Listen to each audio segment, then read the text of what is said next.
Have you ever felt kind of like the middle child at work? Oh, I think a lot of people know that exact feeling. Right. You're caught between different departments, or maybe you're juggling completely different time zones. Or reporting to bosses with totally competing priorities. Exactly. And depending on who is on the screen with you for your next virtual meeting, you feel like you have to project a completely different personality. You're wearing a different hat every hour. Yeah.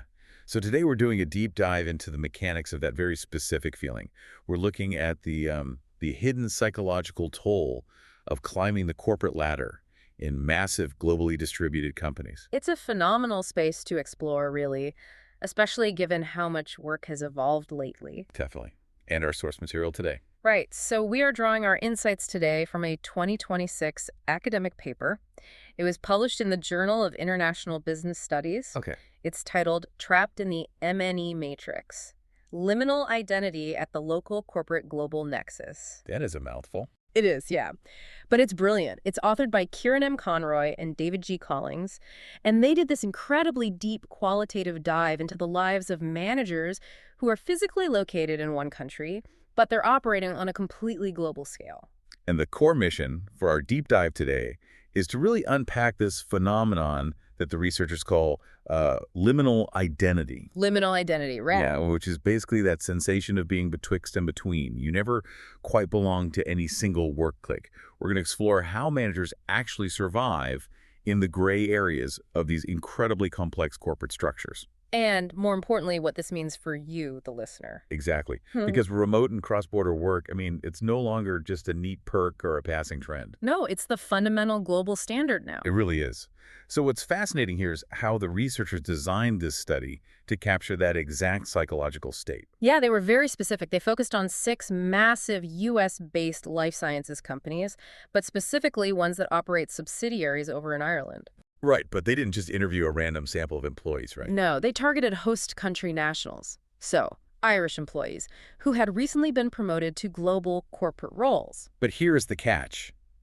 These individuals didn't pack up and move to the U.S. headquarters. Right. They stayed physically located right at their local Irish subsidiary. I remember reading that and thinking, well, on a surface, that sounds like the ultimate win-win. It sounds great on paper. Right. You get the massive global promotion, the title bump, the broader influence, but you don't have to uproot your family, sell your house, and move across the Atlantic. But the reality they uncover is so much messier than that. Way messier. Because the modern corporate structure isn't a simple vertical ladder you climb anymore. It's this absurd web. A matrix. Yeah, a matrix of solid lines for your direct reports and dotted lines for your indirect reports. The paper highlights managers who have people reporting to them across 17 different time zones. 17. Can you imagine waking up and realizing your workday is just scattered across the entire globe? It creates a constant state of what the authors define as transitory displacement. Transitory displacement. Exactly. If we connect this to the bigger picture, traditionally in a business environment, you have a clear space, which is your defined position in the hierarchy, and a clear place. Like your physical desk, your office, your building. Right. Your identity is tethered to those tangible things, but these matrix structures completely distort those lines. Because you're physically in one place, reporting to a completely different place, and managing everywhere else. Yes. So they are constantly hovering in an ambiguous, unanchored zone.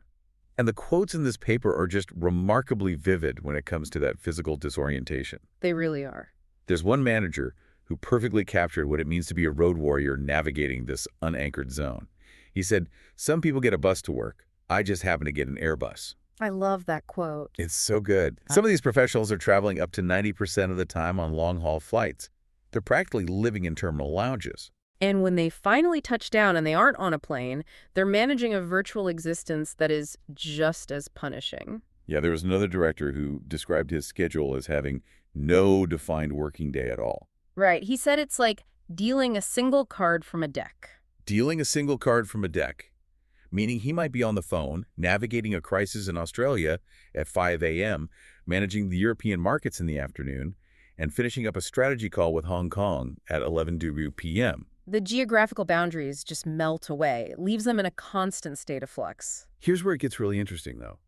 Because it isn't just about the sheer physical exhaustion, the jet lag, or the brutal hours. No, it's about what this lack of grounding fundamentally does to your sense of who you are as a professional. I mean, think about my own experience. I remember a time when I had to act as a go-between for a highly rigid accounting department and a very freewheeling creative team. Oh, wow, that's quite the contrast. It was. I had to speak spreadsheets in the morning and mood boards in the afternoon. And you end up feeling like a fraud to both sides. You're code switching constantly. Exactly.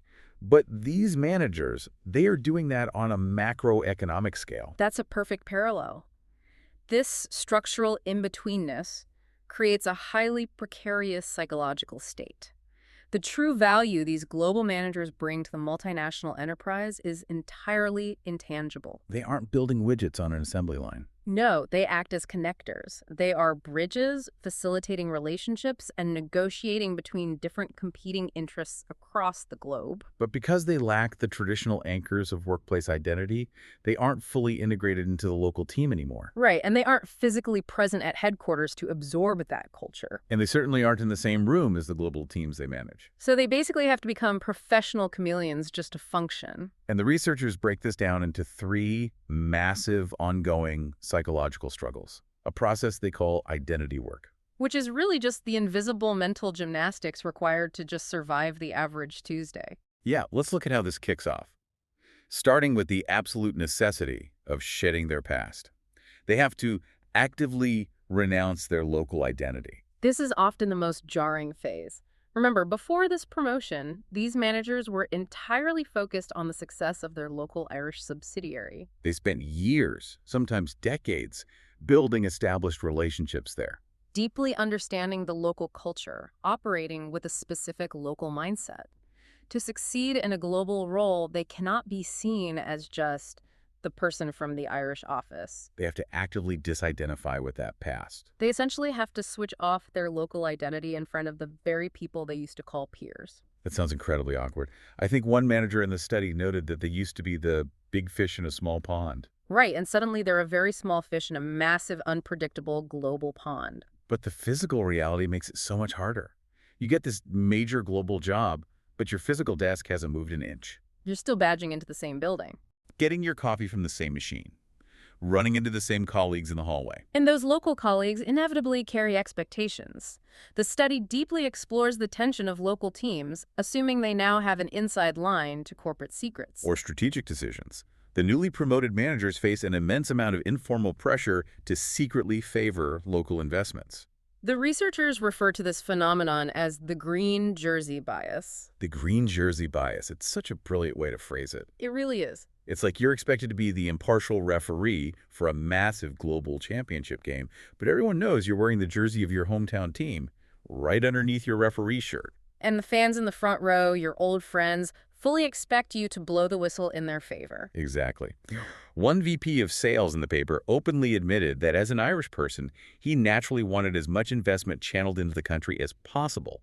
He felt a deep internal need to be a good advocate for his home site. The danger, however, is that indulging in that advocacy is fatal to their new global identity. How so? Well, if colleagues across the broader multinational enterprise perceive even a hint of geographic bias in their decision-making, they lose all global credibility instantly. So they are forced to overcorrect. Yes, they have to deliberately push back on any local influence.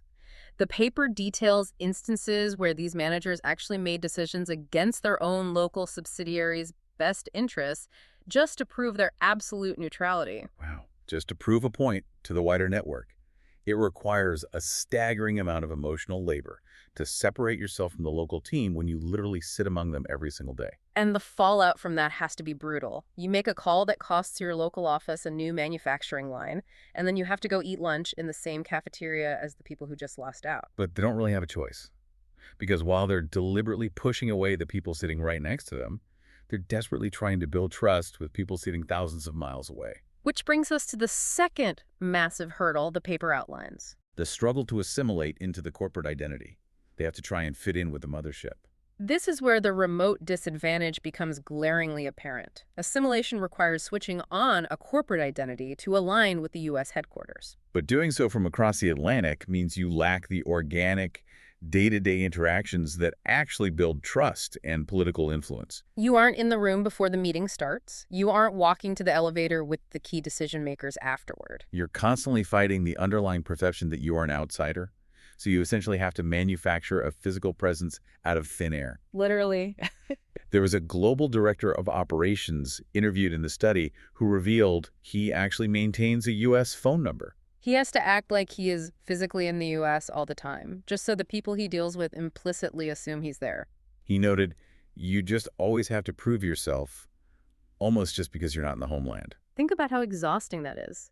Waking up in a rainy Irish suburb, but mentally pretending you're drinking a coffee in a high-rise in New York or Boston just to be taken seriously. It's entirely exhausting, largely because it requires what the researchers call intense socio-political mapping. Right, because when you're physically present in an office, you naturally absorb the power dynamics. You see who sits next to whom. You pick up on the micro-expressions during a pitch.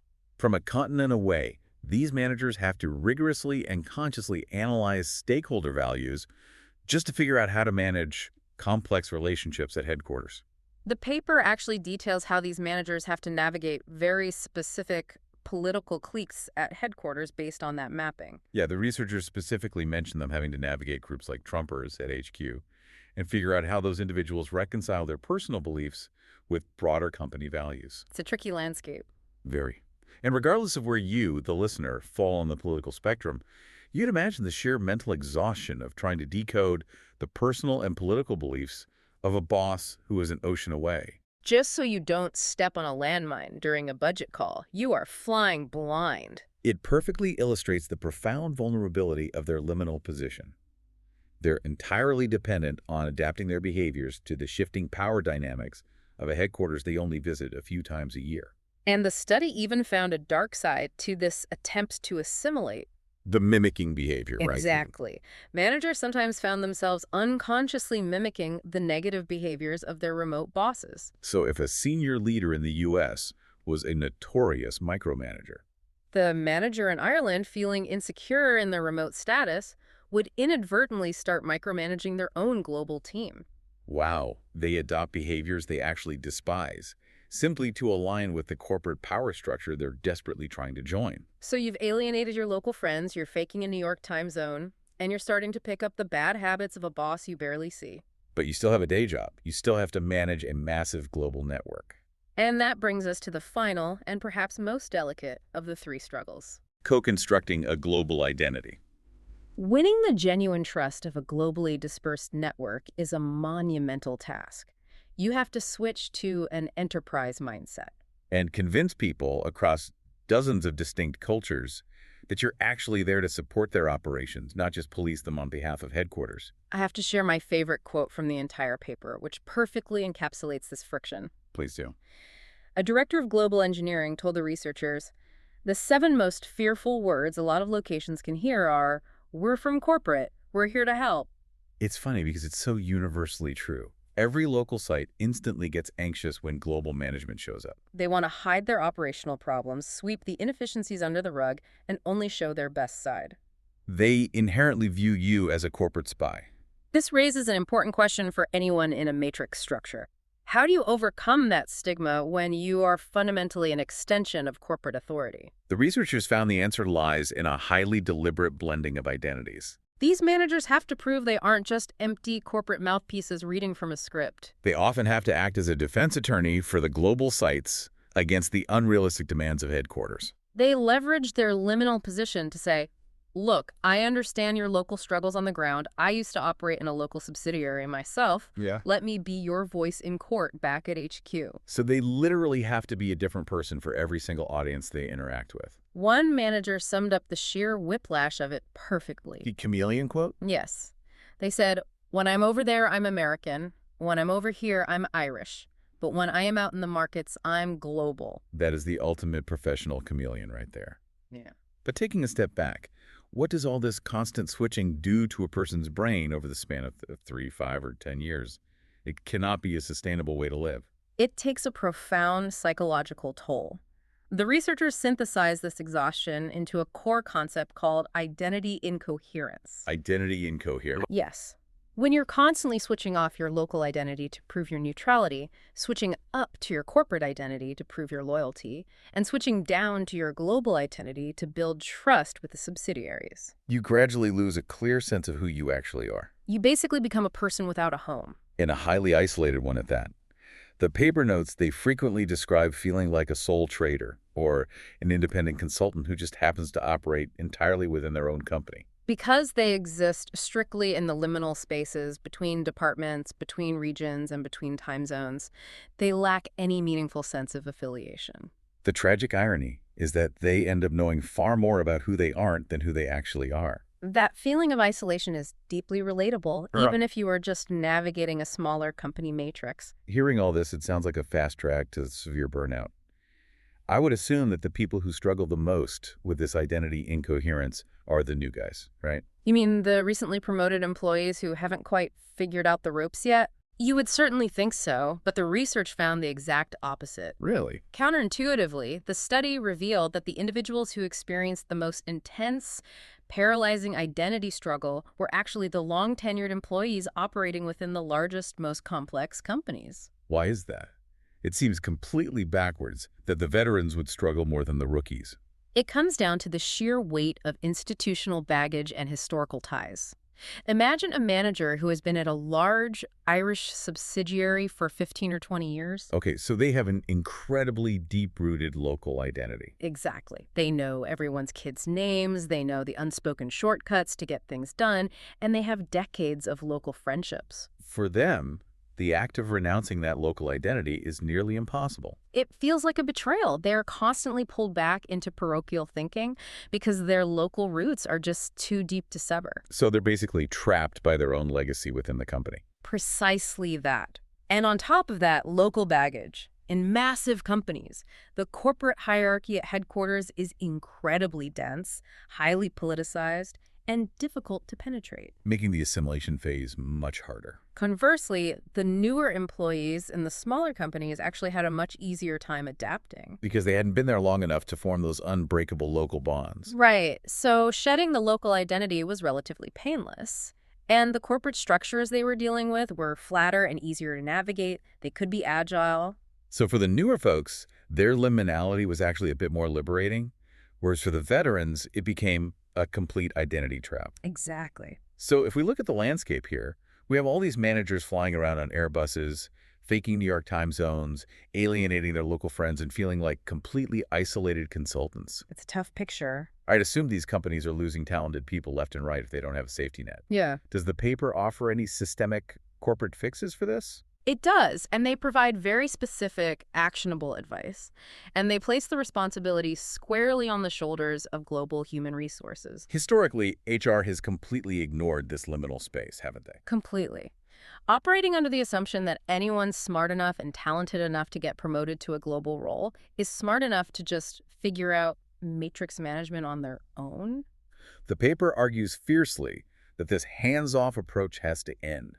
Global HR needs to step out of the shadows. They absolutely do. Companies need to stop assuming these skills are innate. Instead, they need to develop specific training programs focused on what the authors call liminal competence. Liminal competence, what does that look like? This involves explicitly teaching managers how to actively navigate these ambiguous spaces, how to manage conflicting loyalties without burning out, and how to protect their own psychological boundary. And I imagine there needs to be ongoing support as well. Yes. There must be dedicated, ongoing well-being support to monitor these individuals because the stress of constant identity switching is immense and often invisible to the broader organization. And what about bridging that massive remote disadvantage with headquarters? How do you fix the fact that they aren't in the room where it happens? The researchers strongly recommend the implementation of mandatory short-term headquarters immersions. But we aren't talking about just flying in for a 2-day conference once a quarter. No, much more substantial. They suggest that a newly promoted global manager should spend a concentrated block of time, perhaps 2 full months, physically working at the U.S. headquarters. That makes a lot of sense. This allows them to actually be at the water cooler, to participate in the unstructured conversations that happen after the formal meetings end. And to build the real political capital and relational architecture they will desperately need to survive when they return to their remote liminal status. Okay, let's bring this all back to you, the listener. You might be listening to this and thinking, well, I'm not a vice president at a multi-billion-dollar life sciences firm, so what does this global matrix stuff have to do with me? But think about your own day-to-day reality for a second. If you work remotely, even a few days a week, you are already separated from the physical anchors of a traditional office. That is a crucial connection to make. The scale might be different, but the psychological mechanisms are identical. Exactly. If you navigate different Slack channels all day, and one channel requires you to be highly formal, data-driven, and serious, while another channel is just emojis, inside jokes, and casual banter. Or if your specific job function is to act as a middleman between the engineering team and the sales team. You are actively practicing liminal identity work. You're constantly switching hats, blending your identities, and trying to build trust across borders, even if those borders are just different departments in the same mid-sized company. Recognizing that this feeling of in-betweenness is a documented, deeply researched psychological phenomenon is the very first step to ensuring you don't let it isolate you. That is a brilliant way to apply the framework to everyday work life. And it leads me to a final thought I want to leave you with. Something that builds on this research, but looks just over the horizon. I'm intrigued. As artificial intelligence, virtual reality, and increasingly sophisticated telepresence technologies become the absolute norm, our physical location at work is rapidly becoming completely irrelevant to our output. We are all essentially becoming road warriors without ever actually leaving our living rooms. Exactly. So will liminality stop being just a unique, highly specific challenge for global middle management? Will the future of work mean that every single one of us eventually becomes a stateless citizen of a massive corporate matrix entirely untethered from physical geography and local ties? That's a huge shift.